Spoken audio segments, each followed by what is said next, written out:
Hello! పిల్లలు, మనవలు వచ్చి కూర్చోండి. మనం 'భట్టి విక్రమార్క' కథ చెప్పుకుందాం. ఇలా ఈ రాజకుమారుడు మంత్రి కుమారుడితోటి చెప్పాడు. "ఓ స్నేహితుడా! నాకు ఆ రాజకుమార్తె భార్యగా కావాలి. ఆవిడని నేను బాగా ప్రేమించాను. అంచేత ఆవిడని గనక నేను పెళ్లి చేసుకోలేకపోయాననుకో, నాకీ జీవితమే అనవసరం" అని చెప్పి బాధపడ్డాడు. అప్పుడు మంత్రి కుమారుడు ఎలాగైనా అతనికి ఆ రాజకన్యను ఇచ్చి పెళ్లి చెయ్యాలని అతన్ని తీసుకుని రాత్రికి రాత్రే ఎవరికీ తెలియకుండా గుర్రాల మీద ప్రయాణించి తెల్లవారేసరికి ఇంత క్రితం ఒక సరస్సు దగ్గర అమ్మాయిని చూశారు కదా! అక్కడికి చేరుకున్నాడు ఇతను. చేరుకుని అక్కడ కొంతసేపు విశ్రమించి సాయంకాలానికి వాళ్ళు అశ్శిపురం చేరుకున్నారు. ఇద్దరూ వెళ్ళారు. రాజకుమారుడు, మంత్రి కుమారుడు ఇద్దరూ వెళ్ళి మొత్తానికి ఆ అశ్శిపురం అంటే ఆ అమ్మాయి యొక్క తండ్రి పరిపాలించే ఆ ఊరికి చేరుకున్నారు అశ్శిపురానికి. అక్కడ ప్రతిరోజు రాజకుమారికి పూలదండలు కట్టి పట్టుకెళ్ళే దాసరిదాని ఇంట్లో బస చేశారు వీళ్ళు. ఆ దాసరి ఆ అమ్మాయి ఆ దాసరి కూతురనమాట. వాళ్ళ ఇంట్లో వీళ్ళిద్దరూ మకాం వేసుకున్నారు. ఈ రాజకుమారుడును, మంత్రి కుమారుడును. వేసుకొని భోజనం, స్నానం ఆమెనే ఏర్పాటు చేయమన్నారు. "నువ్వు మాకు భోజనం తయారు చేసి పెట్టాలి. తర్వాత స్నానానికి, దానికి అన్నింటికి మాకు ఉండడానికి కూడా ఏర్పాట్లు నువ్వే చెయ్యాలి." అది అంగీకరించి వారికి అన్నీ అమర్చసాగింది. వీళ్ళిద్దరికీ ఆ అమ్మాయి ఆ పువ్వులు కడుతుంది ఆ అమ్మాయి. పువ్వులు కట్టి ఆహ్, ఆ రాజకుమార్తెకి ఇస్తూ ఉంటుంది. ఆ సాయంత్రం మాలాకారి పూలు కడుతూ ఉంటే ఎవరికని అడిగాడు మంత్రి కుమారుడు. ఈ మంత్రి కుమారుడు ఏం చేశాడు, ఆ అమ్మాయి పువ్వులు కడుతోంది. పువ్వులు కడుతుంటే "ఎవరికమ్మా ఈ పువ్వులు కడుతున్నావు?" అని అడిగాడు. అంటే "నేను రాజకుమార్తె కోసానని కడుతున్నాను" అని చెప్పింది. రాకుమారికి అని చెప్పింది. అయితే నేనొక వింత చెండు కట్టిస్తాను. దీన్ని ఆమెకిస్తే నీకు గొప్ప బహుమతి లభిస్తుంది అంటూ రాకుమారుడు వచ్చి ఉన్న వర్తమానం చీటి మీద రాసి దాని లోపలుంచి చుట్టూ పూలల్లి చెండు కట్టిచ్చాడు. ఓ చెండులా కట్టాడు. ఈ రాకుమారుడు కూడా వచ్చాడు నాతోటి. నేను తీసుకొచ్చానని చెప్పి, ఓ కాగితం మీద రాసి, ఆ కాగితాన్ని మడతెట్టి లోపల పెట్టి, పైన మాత్రం పువ్వులు కట్టేశాడు. ఆ కాగితం కనిపించకుండా పువ్వులు చుట్టూ కట్టేసి, దాన్ని ఒక చెండులా తయారు చేసి, ఆ అమ్మాయికిచ్చాడు. ఇచ్చి, "నువ్వు ఈ చెండును పట్టుకెళ్ళి" ఇందులో చీటుందని చెప్పలేదు. "ఈ చెండు పట్టుకెళ్ళి ఆ రాకుమార్తెకియ్యి. ఇస్తే నీకు మంచి బహుమతి ఇస్తాము" అని చెప్పాడు. రాకుమారి దాన్ని చూసి, "ఈ మాల నువ్వు కట్టిన దానిలా కాక వేరుగా ఉందే ఎవరు కట్టారు?" అని అడిగింది. రోజు ఒకలా కడుతూ ఉంటుంది ఆ అమ్మాయి ఆ మాలని. కానీ ఆ వేళ మాల ఈ మంత్రి కుమారుడు కట్టాడు కదా! అంచేత ఇది కొంచెం తేడాగా కనిపించింది. ఆ అమ్మాయికి తేడా పట్టేసింది. పట్టేసి, "ఓహ్! అమ్మాయి నువ్వు రోజు కట్టేలా కట్టలేదేమిటి? ఈవేళ మాల వేరేగా ఉంది. తేడాగా కనిపిస్తోందేమిటి నాకు" అని అడిగింది. అంటేను, "ఎవరు కట్టారేమిటి దీన్ని" అని అడిగింది. "మా ఇంటికి బంధువు వచ్చాడు. అతను కట్టి ఇచ్చాడు. మా బంధువు ఒకడొచ్చాడు మా ఇంటికి. అతను కట్టాడని" చెప్పింది ఈ అమ్మాయి. చీటిని చదివి, ఓహో! ఈ రాకుమారుడు చతురుడే. ఈ రాకుమారుడున్నాడే, ఇతను బాగా చతురత కలవాడే. ఎంచేతంటే ఈవిడ కొన్ని సంజ్ఞలు చేసి మా రాజ్యం ఫలానా అవన్నీ చెప్పి అవన్నీ చేసి చెప్పింది కదా! రకరకాలుగా సంజ్ఞలు చేసి. అంచేత ఈ సంజ్ఞలన్నీ ఇతను తెలుసుకున్నాడు. తెలుసుకుని నా దగ్గరకొచ్చాడు అని చెప్పి ఈ రాజకుమారుడు చతురుడే అనుకుంది ఆ అమ్మాయి. నా సంజ్ఞలు భావాన్ని చక్కగా గ్రహించాడు. నేను చేసిన సంజ్ఞల భావాలన్నీ కూడా బాగా గ్రహించాడు. ఇలాంటి రసికుడితో కూడనిదేం జన్మ. నేను ఇలాంటి రసికుడినే పెళ్లి చేసుకోవాలి. లేకపోతే నా జన్మకి సార్థకత ఏముంది అనుకుంది. అనుకుని పూలదాన్ని పిలిచింది. ఈ పూల పిల్లని పిలిచి, "ఇదేం చెండు దారిన పోయే వాడిచే కట్టించి తెచ్చావు. ఇదేం చెండేమిటి ఇలా కట్టించావు? దారే పోయే వాడి చేత ఎవడి చేతో కట్టించావు నువ్వు.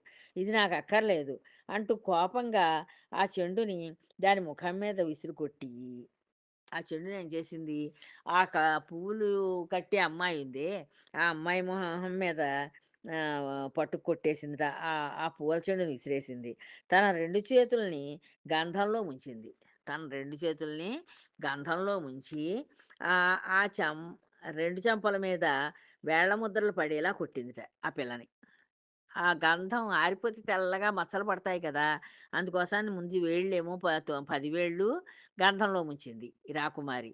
ముంచి ఆ 10 వేళ్ళు దీని బుగ్గల మీద పడేటట్లుగా, ఆ పువ్వులు కట్టే అమ్మాయి బుగ్గల మీద పడేటట్లుగా కొట్టి పంపించిందిట. అది ఏడుపు ఆపుకుని ఇంటికి పోయి, ఏడవకుండా మొత్తానికి ఏదోలాగో ఏడుపు ఆపుకుంది. ఆపుకుని ఇంటికెళ్ళిపోయింది. ఇంటికెళ్ళిపోయి రాజా, మంత్రి కుమారులకు రాజకుమారుడు, మంత్రి కుమారుడు అక్కడున్నారు కదా! వాళ్ళింట్లోను. వాళ్ళతోటి చెప్తోంది. "మీరిచ్చిన చెండు తీసుకెళ్ళినందుకు దొరికిన బహుమతి చూడండి" అని దవడలు చూపించింది. దాని దవడలు చూపించింది. "ఇదిగో మీరిచ్చారు కదా బహుమతి. ఇది ఇస్తే మంచి నీకు బహుమతి దొరుకుతుందన్నారు. ఇదిగో నాకు దొరికిన బహుమతి" అని దాని బుగ్గలు చూపించిందిట. అది చూసి రాజకుమారుడు విచారంతో మూలగ్గా ఈ రాజకుమారుడికి అర్థం కాలేదు. అర్థం కాక మూలిగాడు. అయ్యో పాపం అని చెప్పి. మంత్రి కుమారుడు దానికి కొంత ధనమిచ్చి, ఈ మంత్రి కుమారుడు ఏం చేశాడు, ఇతనికి తెలుసు. అది మళ్ళీ పంపించిన సంజ్ఞలేమిటో దీనికి అర్థమయ్యాయి. ఇతనికి అర్థమయ్యాయి మంత్రి కుమారుడికి. అర్థమయ్యి తెచ్చిన అమ్మాయికి ధనం ఇచ్చాడు కొంత ధనం. డబ్బిచ్చేస్తే వాళ్ళకి డబ్బులు కావాలి కదా! డబ్బుల కోసానే మాలలవి కట్టి రాజకుమార్తెకిస్తోంది. అంచేత ఆ అమ్మాయికి కొంత డబ్బిస్తే ఆ అమ్మాయి శాంతించింది. దాన్ని శాంతపరిచాడు. అప్పుడు అతను రాజకుమారుడితోటి ఇలా చెప్తున్నాడట: "మిత్రమా, చింతించకు. నువ్వేం బాధపడకయ్యా. గంధపు వేళ్ళు 10 ముద్రలు పడేలా కొట్టడం ఆమె చేసిన సూచన. నువ్వు ఆవిడ ఏదో కొట్టేసింది ఆ పిల్లని అనుకుంటున్నావా? ఆవిడ ఏం కొట్టేయలేదు.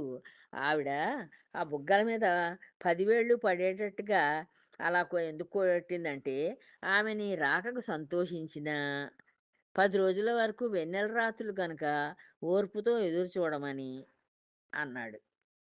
ఎదురుపు ఎదురు చూస్తూ ఉండు 10 రోజుల దాకాను. వెన్నెల రాత్రుల్లో నిన్ను కలుసుకోవడం కుదరదు అని చెప్పి ఆ సంజ్ఞ చేసి పంపించింది.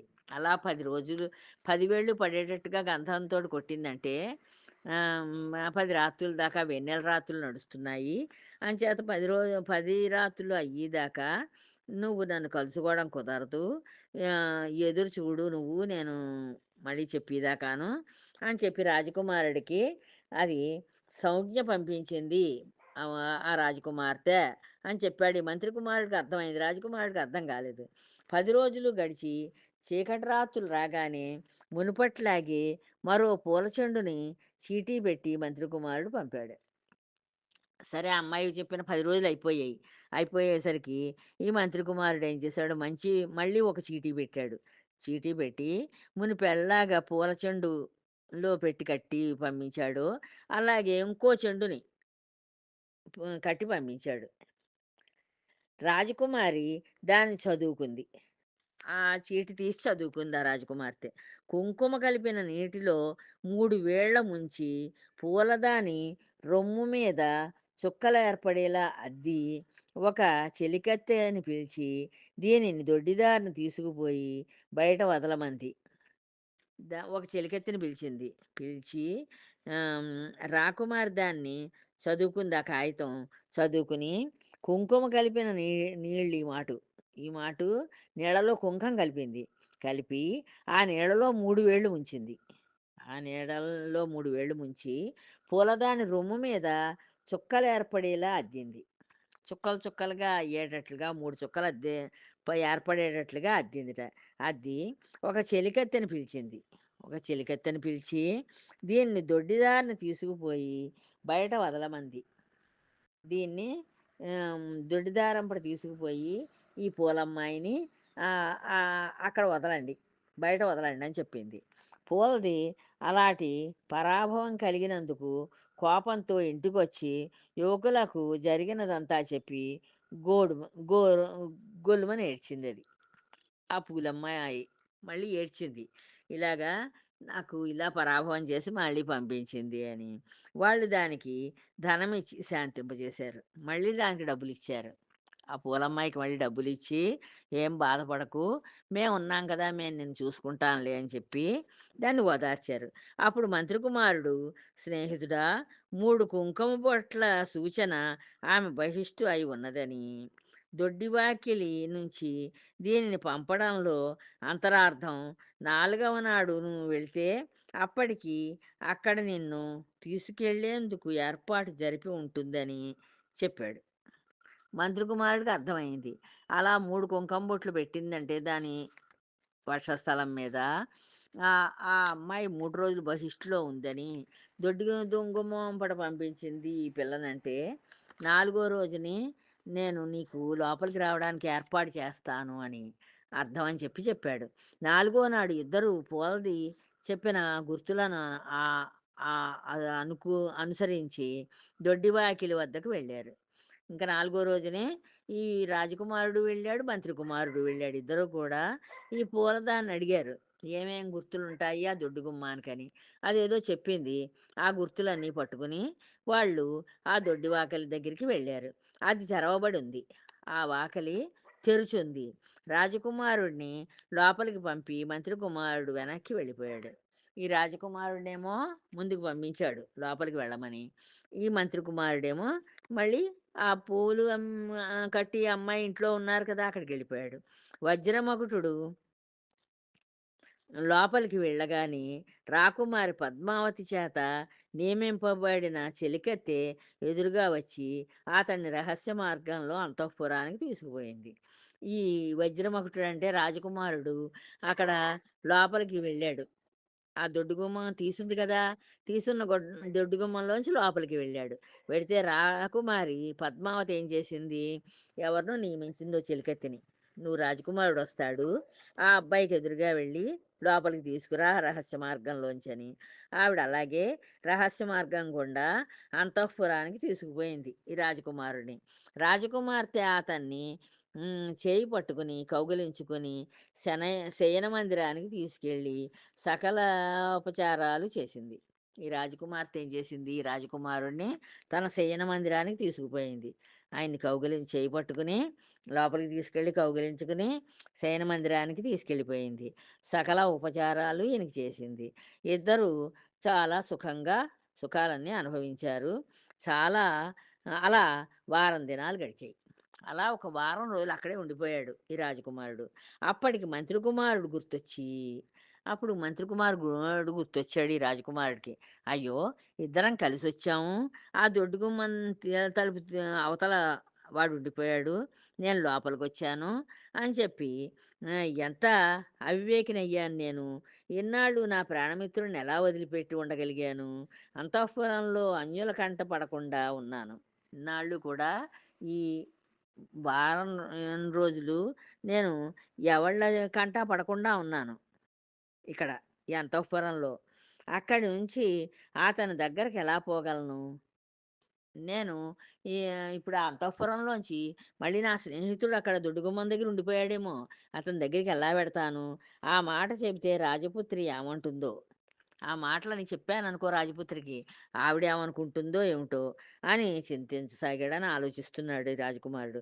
రాజకుమారి అతని ముఖం చూసి, "నువ్వు ప్రతిరోజులా కాక విచారంగా ఉన్నావే? నా వల్ల ఏదైనా లోటు కలిగిందా?" నీకని అడిగింది ఈ రాజకుమారుడిని. "నేనేమైనా లోపం చేశానా నీకు? ఎందుకలా విచారంగా ఉన్నావు ఇవాళ? రోజులా లేవేమిటి?" అని అడిగింది. "నా మీద ప్రేమ తగ్గిపోయిందా? లేకపోతే నా మీద ప్రేమ తగ్గిపోయిందేటి? ఇక్కడ ఉండడం కష్టంగా ఉందా? నీకేమైనా ఇక్కడ కష్టంగా అనిపిస్తోందా? నీ విచారానికి కారణం ఏమిటి? నువ్వెందుకో విచారంగా ఉన్నావు. నీవు ఎందుకు విచారిస్తున్నావో చెప్పు" అని అతన్ని ఒత్తిడి చేసింది. పదే పదే అడిగిందన్నమాట. అడిగితే, "నేను చింతించడం నిజమే కానీ, అది నీ వల్ల కాదు. నేను నిజంగానే బాధపడుతున్నాను. ఎందుకంటే, అది నీ వల్ల నేనేం బాధపడటం లేదు. నా ప్రాణమిత్రుడు నాతో వచ్చి ఈ ఊరిలో ఉన్నాడు. నా ప్రాణమిత్రుడు కూడా వచ్చాడు నాతోటి పాటు. వచ్చి ఈ ఊళ్ళోనే ఉన్నాడు. క్షణమైనా మేము దూరంగా ఉండేవాళ్ళం కాదు.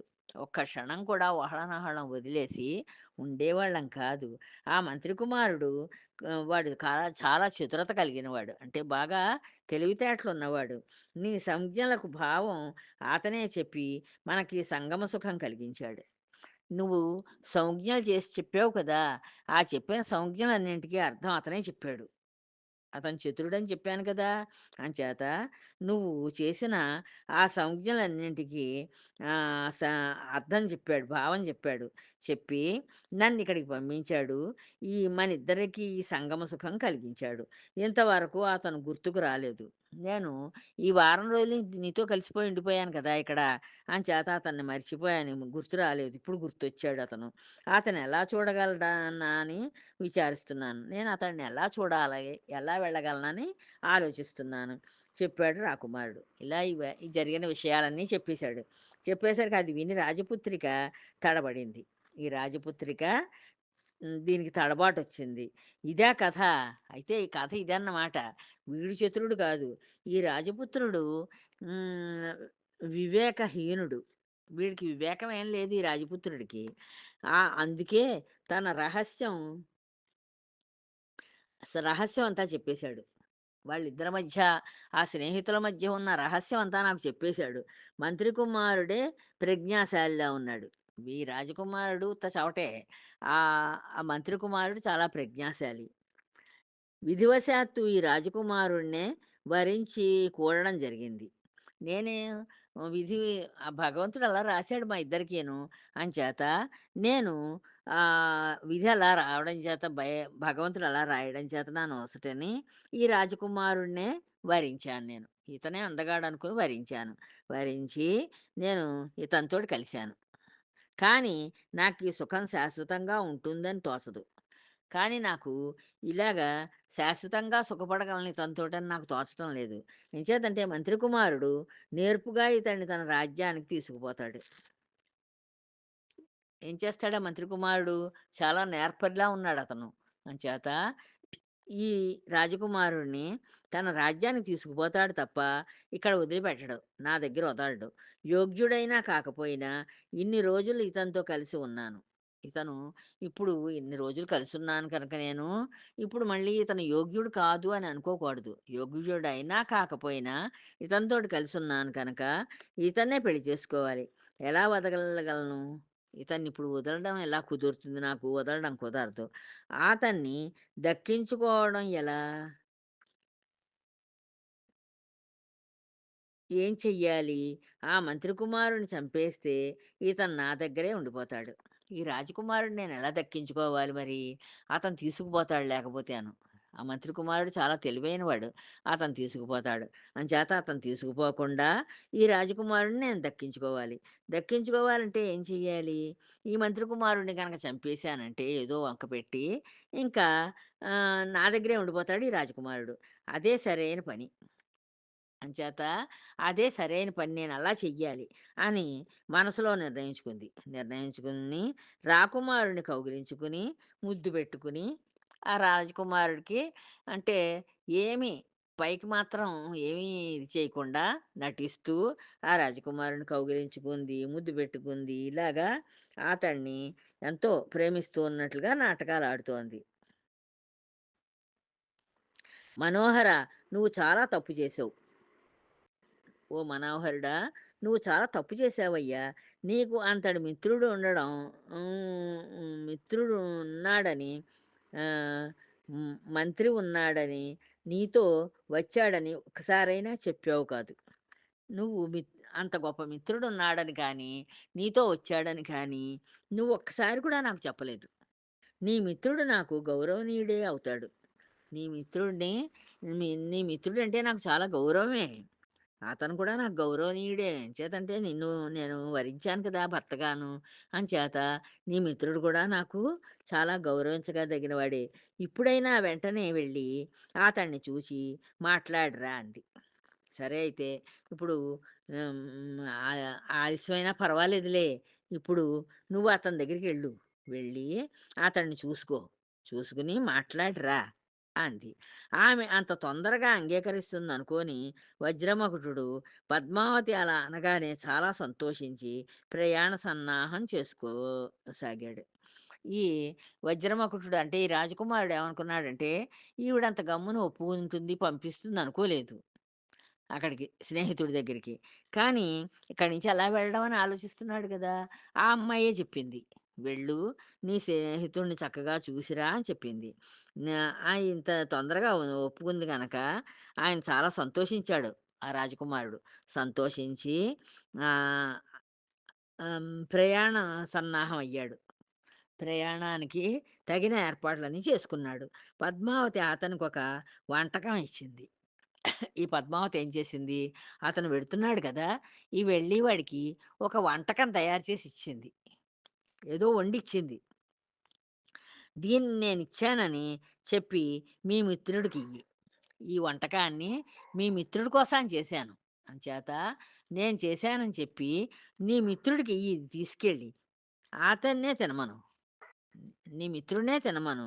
నువ్వు మాత్రం ఎట్టి పరిస్థితుల్లోనూ తినకు. నువ్వు తినొద్దసలు దీన్ని. ఈ పదార్థాన్ని నేనిచ్చిన ఈ నేను చేసి ఇచ్చిన పదార్థాన్ని మీ మిత్రుడినే తినమను. అంతేనే గాని నువ్వు మాత్రం తినకు ఎట్టి పరిస్థితుల్లోనూ అని చెప్పి రహస్య మార్గంలో అతన్ని బయటకు పంపించేసింది. రహస్య మార్గాలుంటాయి వాళ్ళకి రాజులకి. అంచేత ఆ రహస్య మార్గం గుండా ఆ అబ్బాయిని, రాజకుమారుడిని బయటికి పంపించేసింది. రాజకుమారుడు మిత్రుడిని కలుసుకొని జరిగిందంతా వివరించి పద్మావతి చాలా యోగ్యురాలు. నువ్వు తినాలని ఈ పదార్థం పంపింది. నీ కుశలం అడిగినట్లు చెప్పమంది అన్నాడు. ఇతను పాపం కొంచెం అమాయకుడు. మామూలు సామాన్య మనిషి. అంత తెలివైన వాడేం కాదు. మంత్రి కుమారుడంత తెలివైన వాడు కాదు. ఇతనికి ఇతనికి అంతసేపు సామాన్యంగా కంటికి కనిపించేదేదో మంచిదని నమ్మే రకం. ఈ రాజకుమారుడు మిత్రుడిని కలుసుకున్నాడు. కలుసుకుని ఇక్కడ జరిగిందంతా చెప్పాడు. చెప్పి పద్మావతి చాలా మంచిది, యోగ్యురాలు. నువ్వు తినాలని ఈ పదార్థం తయారు చేసి నీ కోసానికి పంపించింది. నీ కుశలం కూడా అంటే నువ్వు క్షేమంగా ఉన్నట్లు కూడా ఆహ్, అడగమంది. నువ్వు క్షేమంగా ఉన్నట్లుగా చెప్పమని అడిగింది. బుద్ధిశాలి అయిన ఈ ప్రజ్ఞాసాధనుడికి దాన్నందుకోగానే ఎందుకో సందేహం కలిగింది. ఆ పదార్థాన్ని రాజకుమారుడు ఇలాగ రాజకుమార్తె నిన్నే తినమని నీకే ఇచ్చింది. నన్ను తినొద్దని చెప్పింది అని ఉన్నదున్నట్టు అన్నీ చెప్పేసాడు. ఎంచేతంటే ఇతనికి మాయామర్మం ఏం తెలియవసలు. ఈ రాజకుమారుడు ఉన్నది ఉన్నట్లుగా మాట్లాడి, చూసింది చూసినట్లుగా అర్థం చేసుకుంటాడంతే. అందులో ఉన్న మర్మాలేం అతనికి తెలియవు పాపం. అంచేత ఈ మంత్రి కుమారుడు చాలా బుద్ధిశాలి. అతను చాలా అతని పేరు ప్రజ్ఞాసాధనుడు. అంచేత దాన్నందుకోగానే ఎందుకో సందేహం కలిగింది. ఆ పదార్థాన్ని చూడగానే ఈ మంత్రి కుమారుడికి సందేహం కలిగింది. రాజపుత్రుడు నిష్కపటంగా పద్మావతికి అంతా చెప్పెయ్యడం వల్ల ఆమెకి నా మీద విరోధభావమే తప్ప ఇతను చెబుతున్నట్లు ఇష్టం కలిగి ఉండదు. ఈ ఈ ఈ రాజకుమారుడు ఈ ఈ గుర్తులు నువ్వు పంపించిన గుర్తులన్నీ నా స్నేహితుడు గమనించి తెలుసుకున్నాడు. అవన్నీ నాకు చెప్పాడు. ఇవన్నీ జరిగినట్లుగా ఈ రాజకుమారుడు అన్నీ ఆ అమ్మాయికి చెప్పేశాడు. చెప్పేయడం వల్ల ఆ అమ్మాయికి నా మీద విరోధభావం కలిగింది. విరోధభావం కలిగి హ్మ్, ఇతడు చెబుతున్నట్లుగా ఇష్టమేం లేదు. నిన్నిష్టపడింది మంచిది అని చెప్పాడు గదా! కానీ అది మంచిది కాదు. ఆ అమ్మాయి మంచి పిల్లేం కాదు. ఏ అంచేత నా మీద ఉండే విరోధభావంతోటి ఇతను చెబుతున్నట్లు ఇష్టం కలిగి ఉండదు. నేను చాతుర్యంతో ఈమె నుంచి ఇతన్ని తీసుకుపోతానని భావించి నేను చాలా చతురతతోటి ఆలోచించి ఈ ఈమె నుంచి నేను ఇతన్ని దూరంగా తీసుకుపోతానని ఆలోచించింది ఆ అమ్మాయి. ఆలోచించి ఈ వంటకంలో ఏదో కలిపి ఉంటుంది. ఈ వంటకంలో ఏదో కలిపింది నాకు పెట్టమని. ఏం కలిపిందో చూద్దామని చెప్పి, లేకపోతే ఇతన్ని తినవద్దని ఎందుకు చెబుతుంది? అది ఇద్దరూ తినండని చెప్తుంది. ఈ వంటకాన్ని నేను ఇష్టంగా చేశాను. మీరిద్దరూ తినండి అని చెప్పేది. కానీ నువ్వు మాత్రం తినొద్దు. అతనికే పెట్టు, మంత్రి కుమారుడికే పెట్టు అని చెప్పి మరి ఇచ్చి పంపించింది. ఈ ఈ తను ఆలోచించుకున్నాడు మంత్రి కుమారుడు. నాకే పెట్టమని చెప్పి ఎందుకు చెప్తుంది? ఇందులో ఏదో కలిపి తయారు చేసింది దీన్ని. అంటే ఇతన్ని నేను తీసుకుపోతానేమో తన నుంచి దూరం చేసని చెప్పి ఆ అమ్మాయి నాకు ఈ వంటకంలో ఏదో కలిపి పెట్టింది మొత్తానికి. అనుకుని ఆలోచించుకుని దానిలో కొంత భాగం తుంపాడు. తుంపి అక్కడ ఓ కుక్క ఉంది. ఆ కుక్క ఉంటేను దానికి వేశాడు. ఆ కుక్కకి ఆ ముక్క విరిచి వేసేసరికి ఆ పదార్థంలో ముక్క, దాన్ని తిన్న కుక్క గిరగిరా తిరిగి ప్రాణాలు వదిలింది. అది గిరగిరా తిరిగిపోయి ఆ కుక్క పాపం ప్రాణాలు వదిలేసింది. అది. తర్వాత చెప్తానమ్మా మళ్ళీను. ఉంటాను. జై శ్రీరామ్.